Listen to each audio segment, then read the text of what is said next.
बिस्मिल्लाहिर्रहमानिर्रहीम। कुरान पाक में अल्लाह ताला फरमाते हैं कि अल्लाह ताला और उसके रसूल सल्लल्लाहु अलैहि वसल्लम ने सूद और रिबा के ख़िलाफ़ ऐलान जंग किया हुआ है। अब सोचें कि क्या वजह है कि कुरान में अल्लाह इतने जलाल में है कि एक इकोनॉमिक एक्टिविटी को, यानी जिसको ये आज एक माशी एक्टिविटी कहते हैं कि साहब एक लोगों को कर्ज़ा देना और उस पर लोग अपना पैसा इस्तेमाल करते हैं, उसके ऊपर सूद लेना और रिबा लेना, ये क्यों अल्लाह इतने जलाल में है कि इसको कह रहा है कि ये हरब मिन अल्लाह व रसूल है। और जो लोग ये कारोबार करते हैं यतखब्बतु शैतान मिनल मस, यानी जैसे शैतान ने इनको छू कर बावला और पागल किया हुआ है। ये बात हम मुसलमानों के लिए समझना इसलिए बहुत ज़रूरी है कि अब हम आने वाले जिस दौर में दाखिल हो रहे हैं उसके अंदर एक बहुत बड़ी जंग जो दुनिया के ख़िलाफ़ बर्पा की जाएगी वो माशी दहशतगर्दी है, इकोनॉमिक टेररिज्म। यहाँ मेडिकल टेररिज्म भी है, बायोलॉजिकल टेररिज्म भी है, जो आप देख रहे हैं कि पूरी दुनिया में वैक्सीन और वायरस के नाम पर दहशतगर्दी फैलाएंगे। यहाँ पर मजहबी दहशतगर्दी भी है, यहाँ पर कौमियत, फ़िरक़ावारियत, लसानियत के नाम पर भी जंगें हैं। मगर सबसे बड़ी दहशतगर्दी जो ये दुनिया में अब बर्पा करने जा रहे हैं वो माशी है, इकोनॉमिक। पिछले 100 साल तकरीबन, यानी जब से फेडरल रिजर्व बैंक इन्होंने 1912-14 में बनाया था, उसके बाद से वो सरमायादाराना निज़ाम की दुनिया थी। पूरी दुनिया में कैपिटलिस्ट सिस्टम इन्होंने मगरब में एक बिल्ड किया, एक डेवलप किया, और उसकी बुनियाद एक फेक फिएट पेपर करेंसी पे थी। यानी उसके पीछे कोई रियल वेल्थ नहीं थी। पूरी दुनिया उससे पहले हज़ारों साल से सोने और चांदी के सिक्के इस्तेमाल करती थी, चाहे चीन की सिविलाइजेशन हो या वो यूरोप की हो। हज़ारों साल इंसान ने सिर्फ real wealth base economic model किए हैं, ऐसा माशी निज़ाम कायम किया है जिसकी बुनियाद सोने और चांदी पे हुआ करती थी। या अगर सोने और चांदी के अलावा भी कोई चीज़ इस्तेमाल की तो वो रियल वेल्थ होती थी, कमोडिटीज़ होती थी, बार्टर ट्रेड होता था, माल के बदले माल होता था। लेकिन तारीख़ इंसानियत में कभी नहीं हुआ था ये कि इंसान एक जाली रद्दी कागज़ के नोट के ऊपर एक माशी निज़ाम कायम करे। दज्जाल के फितनों में से एक बहुत बड़ा फितना, एक झूठ, एक मकर, एक फरेब था कि जो इन्होंने जिसकी बुनियाद कागज़ के नोट पे रखी। यानी जो फेडरल बैंक्स थे, जो स्टेट बैंक्स थे, या फेडरल रिजर्व बैंक था, या बैंक ऑफ इंग्लैंड, या हर मुल्क के अपने जो फेडरल स्टेट बैंक्स थे, वो कागज़ का रद्दी नोट छाप सकते थे। हुकूमतों ने इख्तियार अपने पास ले लिया कि जितना चाहें रद्दी नोट छापते फिरें, और दुनिया को ये मजबूर कर दिया कि आप इसको कबूल करें कि जैसे ये एक रियल वेल्थ है।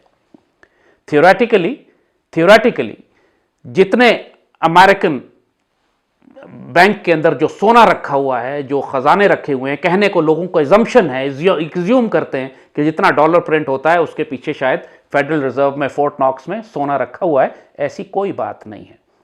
फेडरल रिजर्व एक प्राइवेट बैंकिंग ऑर्गेनाइजेशन थी। 5-7 बड़े बड़े बैंक्स ने मिलकर 1914 में यूएस फेडरल गवर्नमेंट बनाया और एक ऐसा प्राइवेट स्टेट बैंक बना दिया अमेरिकन गवर्नमेंट का कि जिससे अमेरिकन गवर्नमेंट कर्ज लेकर आगे अपना काम चलाती थी।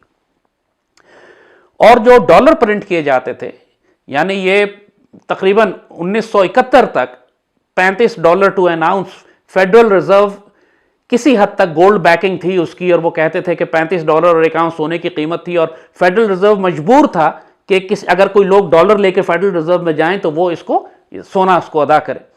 लेकिन कुछ अरसे के बाद उन्होंने वो बैकिंग भी खत्म कर दी। उसके बाद फ्री प्रिंटिंग प्रेस थी। पूरी दुनिया में आप जितने चाहें डॉलर छापते फिरें। चूंकि इन्होंने पेट्रो डॉलर से कनेक्ट कर दिया था कि पेट्रोल का कारोबार दुनिया में सिर्फ डॉलर से हो सकता है, तो सारी दुनिया जो थी वो डॉलर अपने रिजर्व में, आज भी जिस तरह पाकिस्तान आप देखते हैं कि हमारे इतने डॉलर हमारे ज़र मुबादला हमारे खजाने में रखे हुए हैं, पूरी दुनिया ने रिजर्व ही डॉलर में, रिजर्व करेंसी डॉलर बन गई, चूंकि तेल का कारोबार दुनिया में इससे होता था। और पूरी दुनिया में जो मालियाती इदारे इन्होंने कायम किए जिनका मकसद कर्जे पे, सूद पे कर्जा देना था, IMF हो, वर्ल्ड बैंक हो, एशियन डेवलपमेंट बैंक हो, जितने भी इंटरनेशनल डेवलपमेंट बैंक्स थे, और खुद मुल्कों के अंदर भी जो उन्होंने जितने भी बैंकिंग का, प्राइवेट बैंकिंग का निज़ाम बनाया सरमादाराना निज़ाम ने, उस सब की बुनियाद सूद और रिबा के ऊपर थी। एक $100 कर्ज देते थे किसी मुल्क को और $1,00,000 उससे वापस निकालते थे उस सूद की अदायगी में। पूरी दुनिया सूद में इस तरह जकड़ गई और ऐसा निज़ाम इन्होंने बना दिया कि हत्ता कि अमीर आदमी भी जब होटल में जाके खाना खाता तो क्रेडिट कार्ड से पेमेंट करता और कर्ज पर पे करता और बाद में जिस तरह वो उसकी अदायगी करता, यानी कर्जे को उन्होंने, कर्ज पे जिंदगी गुजारने को इन्होंने एक जिंदगी का मामूल, एक फैशन, एक हिस्सा बना दिया। फर्द भी कर्ज पे था, मुल्क और कौमें भी कर्ज पे थी, हत्ता कि खुद अमेरिका जिसकी करेंसी पूरी दुनिया में एक स्टैंडर्ड करेंसी के तौर पर कबूल की जाती थी, पेट्रो डॉलर, पूरी दुनिया खरीदारी डॉलर से करती थी, खुद अमेरिकन कौम के ऊपर अपने ही फेडरल रिजर्व का कर्जा चढ़ना शुरू हो गया और आज अमेरिका के ऊपर इतने ट्रिलियन डॉलर है कि मुझे फिगर भी याद नहीं, शायद 28 ट्रिलियन या 30 ट्रिलियन या इतने ट्रिलियन डॉलर का कर्जा खुद अमेरिकन कौम पे चढ़ चुका है अपने ही स्टेट बैंक का, कि इसकी अदायगी अब आने वाली नस्लों में मुमकिन ही नहीं है। एक फेल्ड प्रोजेक्ट हो गया। America has become a failed state, a failed project. वो किसी सूरत में ये अदा कर ही नहीं सकते। ये जो कोविड के बाद इन्होंने पूरी दुनिया में जो लॉकडाउन्स लगाने शुरू किए हैं, जो पूरी दुनिया में तबाही बर्पा करनी शुरू की है, इससे जैसे कहा कि 100 साल पहले पूरी दुनिया में एक सरमायादाराना निजाम था। एक ब्लॉक इन्होंने कम्युनिस्ट बनाया हुआ था, लेकिन वो भी कुछ अरसे के बाद तबाह हो गया। और फिर जो चाइनीज आखिरी कम्युनिस्ट मॉडल था वो भी कैपिटलिस्ट मॉडल की तरफ चला गया। प्राइवेट लोगों को प्राइवेट एंटरप्राइज सारी वो जो यूरोप में हुआ करती, अमेरिका में थी, सरमायादारानी निजाम में थी, वो चीनियों को इजाजत हो गई। जो 100 साल में इन्होंने माशी निजाम कायम किया था पूरी दुनिया में, जिसकी बुनियाद जैसे कहा कि सूद और रिबा के ऊपर और फॉल्स फिएट पेपर करेंसी के ऊपर थी, और पूरे दुनिया से इन्होंने रियल वेल्थ गायब कर दी थी। इंसानों के पास माशरे कहीं भी सोने और चांदी में तजारत नहीं होती थी। उसके बावजूद जो समझदार मुल्क थे वो अपने पास स्ट्रेटेजिक रिजर्व जो है वो गोल्ड में रखा करते थे। स्विट्जरलैंड ने अपना सारा रिजर्व रखा हुआ है सोने में, कि दुनिया के कई ममालिक, रशिया आजकल सोने के ज़खायर पे ज़खायर जमा कर रहा है, टर्की सोने के ज़खायर जमा कर रहा है, इंडिया सोने के ज़खायर जमा कर रहा है। दुनिया के सारे समझदार मुल्क जो हैं वो अपना रिजर्व एक अपने पास एक गोल्ड रखते थे किसी वजह से। इसी तरह जो समझदार लोग, हमारे माशरे में भी सदियों से चला आ रहा है निज़ाम कि जब भी बच्ची की शादी भी होती तो माँ बाप उसको सोना देते हैं। कोई वजह है सोना देने की, उसको क्यों कागज़ का नोट नहीं पकड़ाते? इसलिए कि सबको मालूम है कि दुनिया इधर से उधर हो जाए, दुनिया के किसी हिस्से में आपको हिजरत करके भी जाना पड़े, सोने की अपनी वर्थ होती है और मुश्किल वक्त में काम आता है। लेकिन कोविड के बाद जो नया आलमी निज़ाम कायम हो रहा है, इसके अंदर ये पिछले 100 साल से कायम करदा सरमायादाराना निज़ाम को मुकम्मल तौर पर तबाह कर रहे हैं। यह समझने की बात है। जिस कैपिटलिस्ट इकोनॉमिक मॉडल को इन्होंने पिछले 100 साल दुनिया पर मुसल्लत करके तबाह बर्बाद किया, अब उस कैपिटलिस्ट मॉडल को ये तब्दील कर रहे हैं पूरी दुनिया में एक तरह के कम्युनिस्ट मॉडल से। ये बहुत अहम बात है, उस पर गौर से सोचिएगा। क्योंकि कम्युनिज्म में यह था कि आप कोई प्राइवेट प्रॉपर्टी ओन नहीं कर सकते थे, सब कुछ रियासत की मलकियत होता था। यही फर्क था कैपिटलिज्म और कम्युनिज्म में। चाइनीज और सोवियत यूनियन में यही था कि आपका अगर फार्म है तो वो रियासत का फार्म है, रियासत, आप सिर्फ उस फार्म के ऊपर काम करते थे, आपको थोड़ा हिस्सा मिल जाता था, बाकी सब कुछ रियासत ले जाती थी। यही कम्युनिज्म था। और कैपिटलिज्म में यह था कि आप अपनी इंडिविजुअल प्रॉपर्टी रख सकते हैं और जो चाहें कारोबार करें। दोनों निजामों की बुनियाद पीछे से कागज के नोट के ऊपर और सूद और रिबा के ऊपर थी। कम्युनिज्म के अंदर सेंट्रल कंट्रोल था, हुकूमत रियासत कंट्रोल करती थी। कैपिटलिज्म में इन्होंने प्राइवेट एंटरप्राइज को इजाजत दी, मल्टीनेशनल्स, मेगा कॉर्पोरेशंस तैयार हुई जो पूरी दुनिया में काम करती थी। बुनियादी तौर पर दोनों मॉडल के पीछे कागज का नोट ही था। रशिया भी कागज का नोट ही इस्तेमाल करता था, चाहे वो कम्युनिस्ट मॉडल क्यों ना हो। उसके भी कोई पीछे गोल्ड रिजर्व नहीं थे, उसका कागज का नोट भी जाली रद्दी कागज था, लेकिन रियासत के डंडे और ताकत की वजह से वो एक्सेप्ट किया जाता था। यही हाल डॉलर का था, दुनिया की तमाम करेंसीज का यही हाल। सो जब किसी रियासत की ताकत उसके करेंसी नोट के पीछे से खत्म हो जाती थी, यानी कि स्टेट बैंक उसका जो उसका मरकजी बैंक है, मेरा रियासत में अनारकी है, फसाद है, जंग शुरू हो जाए, स्टेट बैंक तबाह हो जाए, मुल्क पर कोई कब्जा कर ले, तो उसका जो रद्दी कागज है, उसका जो बैंक नोट या करेंसी नोट है, ओवरनाइट रद्दी कागज बन जाया करता था। जब कुवैत के ऊपर इराक ने हमला किया तो उस वक्त कुवैती दिनार तकरीबन 80 पाकिस्तानी रुपए का था। जब इराक ने हमला किया, कुवैत की हुकूमत खत्म हो गई, तो लोगों को यही था कि शायद अब इराक कुवैत को छोड़ेगा नहीं, कुवैत की रियासत जो है वो इराक में जम हो गई। तो कुवैती दिनार 1-1 रुपए का बिका करता था। लोग रद्दी में उसको फेंक रहे थे क्योंकि कोई खरीदने लेने वाला नहीं था। जिन्होंने रिजर्व बनाए हुए थे कुवैती दिनार में, उनका बेड़ा गर्क होकर रह गया। मगर कुवैत के जिन लोगों ने अपना रिजर्व अपने पास सोना रखा हुआ था, उन्हें कोई फर्क ना पड़ा। रियासत हो ना हो, वो जहां मर्जी भाग के गए, सोना अपने साथ ले गए, और वो सोना जो था वो बाद में उनके किसी भी करेंसी में चाहें वो कन्वर्ट कर सकते थे, कहीं चाहें उसको इस्तेमाल कर सकते थे। तो जैसे कहा कि अब जो नया आलमी निजाम कायम हो रहा है, ये कोविड के बाद की जो दुनिया बनाई जा रही है, इसके अंदर अब ग्लोबल कैपिटलिस्ट सिस्टम को ये तबाह कर रहे हैं। और एक नया ग्लोबलिस्ट वर्ल्ड ऑर्डर बन रहा है, एक जदीद आलमी निजाम कायम हो रहा है जो मजमूई तौर पर एक हाइब्रिड है कैपिटलिस्ट मॉडल का और कम्युनिस्ट मॉडल का। यानी सिर्फ आपको मिसाल देते हैं समझाने की कि पिछले 1-1.5 साल में तकरीबन $2 ट्रिलियन माल में, दौलत में इजाफा हुआ है बड़े बड़े कॉरपोरेशंस का, बड़े बड़े लोगों का, मल्टीनेशनल्स का, ओनर्स का, जिस तरह बिल गेट्स है, बेजोस है, या इस तरह के जो बड़े बड़े लोग हैं सारे, जो पूरी दुनिया की सोशल मीडिया और एम्पायर्स चला रहे हैं, उनकी दौलत में $2 ट्रिलियन का, 2000 अरब डॉलर का इजाफा हुआ है। और यही 2000 अरब डॉलर पूरी दुनिया की आबादी में से उनकी आमदनी कम हुई है। यानी पूरी दुनिया लुट गई 2000 अरब डॉलर, और इन लोगों ने 2000 अरब डॉलर कोरोना में कमाए। बड़ी बड़ी फार्मास्यूटिकल माफिया, इनकी बड़ी बड़ी सोशल मीडिया जो इंडस्ट्री, फेसबुक वाले और ट्विटर वाले और ये गूगल वाले, ये सब लोगों ने $2 ट्रिलियन कमाए मिलकर पिछले 1-1.5 साल में।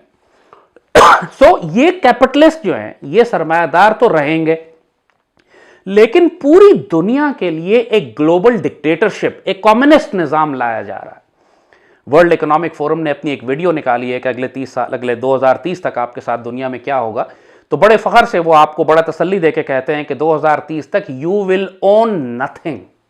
यानी आप सोचिए एक सेकंड के लिए कि why will I not own anything, क्यों, क्या वजह होगी कि मेरे पास कोई जाती मलकियत की कोई चीज ना रह जाए, मेरी गाड़ी ना हो, मेरा घर ना हो, मेरे फार्म लैंड ना हो, मेरी जमीन ना हो, मेरा जानवर ना हो, मेरी चरागाहें ना हो, क्यों, मेरा कारोबार ना हो, क्यों नहीं होगा। वर्ल्ड इकोनॉमिक फोरम कह रहा है कि अगले चंद सालों में आप कोई चीज ओन नहीं करेंगे, जो चीज आपको चाहिए होगी आप रियासत से किराए पर लेंगे। ये तो कम्युनिस्ट मॉडल में होता है। तो जो अब ये दुनिया में ग्लोबल डिक्टेटरशिप्स लेकर आ रहे हैं, जैसे कहा कि ये कोरोना के बाद एक जो नई दुनिया बना रहे हैं, जिसको ये ग्लोबल रीसेट कहते हैं, बिल्ड बैक बेटर कहते हैं, कि दोबारा दुनिया की हम तामीर करेंगे, उस एजेंडे में जो आलमी दहशतगर्दी ये कर रहे हैं, उसमें माशी दहशतगर्दी का जो रोल होगा, शक्ल होगा, कि पूरी दुनिया से ये प्राइवेट प्रॉपर्टी खत्म करेंगे। ऑलरेडी 1 साल में तकरीबन 20% के करीब दुनिया में छोटे कारोबार और जॉब्स खत्म हो चुकी हैं। नहीं, इमेजिन करें, कम अज कम करोड़ अफराद बेरोजगार हुए हैं, छोटे कारोबार तबाह हुए हैं, रेस्टोरेंट्स तबाह हो गए, एयरलाइन इंडस्ट्री तबाह हो गई। जो वर्क फ्रॉम होम से जो आप बात करते हैं, तो दफ्तर में काम करने वाले सारे स्टाफ, हजारों लाखों लोग जो दफ्तरों में काम करते हैं, वो सब खत्म हो गए, क्योंकि अब आपको वर्क फ्रॉम होम का तस्वर दे रहे हैं। सो कम अज कम करोड़ अफराद ने, 30, 40, 50 करोड़ अफराद की नौकरियां, कारोबार खत्म हुए हैं पिछले 1-1.5 साल में। और यही जो लोगों की दौलत खत्म हुई है, ये दौलत कमाई है वो टॉप के जो ग्लोबलिस्ट 1% एलीट जिन्हें कहा जाता है, जो उनके एक टॉप रूलिंग एलीट है इस दुनिया की। 2000 अरब $2 ट्रिलियन उनकी वेल्थ में इजाफा हुआ है। तो this is the biggest transfer of wealth in human history. इंसानियत की तारीख में कभी इतना बड़ा ट्रांसफर ऑफ वेल्थ इतने छोटे ड्यूरेशन में नहीं हुआ जितना पिछले 1 साल में इन्होंने कोरोना की आड़ में कर लिया। तो अब आने वाला दौर कौन सा है, उसमें क्या होने जा रहा है? जैसे कहा कि ये एक बहुत बड़ा डिक्टेटरशिप, फैशिस्ट, कम्युनिस्ट मालियाती निजाम पूरी दुनिया पर लेकर आ रहे हैं। अब जाहिर है कि जब ये मुल्कों को खत्म करेंगे तो हर मुल्क की इंडिविजुअल करेंसी इनको सूट नहीं करती। अब डॉलर भी खत्म हो जाएगा, इंडिविजुअल करेंसीज भी खत्म हो जाएंगी। ये चाहते हैं, जब इन्होंने पूरा आलमी निजाम कायम करना है, ग्लोबल सियासी निजाम कायम करना है, पूरी दुनिया में इन्होंने एक निजाम बनाना है, तो जाहिर है फिर करेंसी भी एक होना चाहिए। जाहिर है फिर उसको जब उन्होंने तमाम दुनिया की इंसानियत को कंट्रोल करना है, तो जाहिर है फिर करेंसी भी कंट्रोल होनी चाहिए। अभी भी गो के कागज के निजाम का सिस्टम है, लेकिन हर चीज इनके बैंकिंग सिस्टम के कंट्रोल में नहीं है। जिस तरह आपने देखा कितनी सख्ती करते हैं ये कि हुंडी और हवाले के ऊपर के लोग जो है इनके बैंकिंग सिस्टम को बाईपास करके पैसा ट्रांसफर करते हैं दुनिया में। ब्लैक इकोनॉमी जिसे कहते हैं, अनडॉक्यूमेंटेड इकोनॉमी ये कहते हैं कि दुनिया में जितना कारोबार तजारत हो रही है उसका इनको पता ही नहीं है कि डॉक्यूमेंटेड इकोनॉमी अगर 1 है तो अनडॉक्यूमेंटेड इकोनॉमी 15 और 20 है, 15-20% ज्यादा दुनिया की इकोनॉमी जो चल रही है वो अनडॉक्यूमेंटेड है। तो अब जाहिर ये चीज इनको पसंद नहीं है। वो ये नहीं चाहते कि लोगों के पास कम से कम कागज का नोट, जाली नोट ही सही, लेकिन कारोबार, दुनिया का तजारत अगर लोग इंडिपेंडेंटली कर सकते हैं सिस्टम और निजाम से बचकर, तो ये चीज इनको कबूल नहीं है। तो इसके लिए अब ये डिजिटल करेंसीज ला रहे हैं। पहले हर मुल्क में अलग अलग लेकर आएंगे, हर मुल्क आप देख रहे हैं अपनी अपनी डिजिटल करेंसी लॉन्च करने की बात कर रहा है। डिजिटल करेंसी का मतलब है कि अब सारी करेंसी मुल्क की आप इंटरनेट और डिजिटल सिस्टम के जरिए आप ट्रेड करेंगे। आप उसके जरिए अपनी ट्रांजैक्शंस करेंगे। कागज का नोट खत्म हो जाएगा।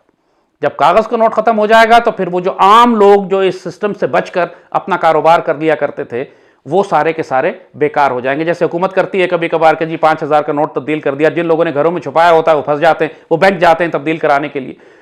अब इसी किस्म का ये ड्रामा पूरी दुनिया में करने जा रहे हैं। डिजिटल करेंसी का मतलब है कि ये फिएट करेंसी, जो पेपर करेंसी जाली थी, उससे भी नेक्स्ट लेवल फ्रॉड है। यानी डिजिटल करेंसी कोई चीज ही नहीं है, it's just a digital content, it's just a digital number. कि वो कह देंगे कि जी चाइना ने अपनी डिजिटल करेंसी कर दी और बिटकॉइन लॉन्च हो गया और ये करेंसी लॉन्च हो गई, दर्जनों मुल्क अपनी अपनी करेंसी। बेसिकली इसके पीछे कुछ भी नहीं है, वो सिर्फ डिजिटल सिग्नल है। लेकिन बात यह है कि चूंकि जिस तरह कागज का नोट भी जाली था, लेकिन चूंकि रियासत का डंडा था, लिहाजा लोग कबूल करने लगे। अगर आपका माशरा चलने लगता है, काम होने लगते हैं, पेमेंट हो रही है, तनख्वाह मिल रही है, आप खरीदारी कर रहे हैं, तो लोग कबूल कर लेते हैं उस जाली रद्दी कागज को भी, जिसके पीछे कुछ भी नहीं है। यही हाल डिजिटल करेंसी का है। कहने को है कि जी डेटा माइनिंग हो रही है और उसके पीछे पावर इस्तेमाल होती है, बट डेटा माइनिंग और डिजिटल बिटकॉइन माइनिंग के लिए जनाब बड़े in reality everything will be controlled by one Zionist economic order, जो पूरी दुनिया में एक बड़ा माशी निज़ाम कायम किया जा रहा है। सब कुछ उस निज़ाम के तहत चलेगा, उसके जरिए कंट्रोल होगा और कोई इंसान फिर बच नहीं सकेगा उसमें से। लेकिन इस पे मसला है इनके सामने। मसला यह है कि दुनिया की तकरीबन आधी आबादी है जिसके पास इंटरनेट नहीं है, जिसके पास इंटरनेट की सहूलत ही नहीं है, जो स्मार्टफोन्स और सेल फोन्स इस तरह के इस्तेमाल नहीं करती या उसके पास इंटरनेट एक्सेस नहीं है। तो वहां पे फिर निज़ाम कैसे चलेगा? तो जाहिर है ये सारा डिजिटल करेंसी का निज़ाम ये ओवरनाइट नहीं लाएंगे। इसी काम के लिए ये 5G नेटवर्क पूरी दुनिया में लगाना चाह रहे हैं, सैटेलाइट इंटरनेट्स लगाना चाह रहे हैं, ताकि दुनिया में हर कोने कोने पर ये इंटरनेट पहुंचा सके, ताकि फिर हर आदमी से कहेंगे कि कोई बहाना ये ना कर सके कि जी मैं डिजिटल करेंसी यूज नहीं कर सकता क्योंकि मेरे पास इंटरनेट नहीं है। भाई आपके फोन पे इंटरनेट जो बचेगा वो इनके सैटेलाइट इंटरनेट या इनकी 5G के जरिए वो कनेक्ट हो जाएगा इनके इस डिजिटल वर्ल्ड ऑर्डर के साथ, इस नए आलमी निज़ाम, माशी निज़ाम के साथ जो डिजिटल वर्ल्ड में होगा।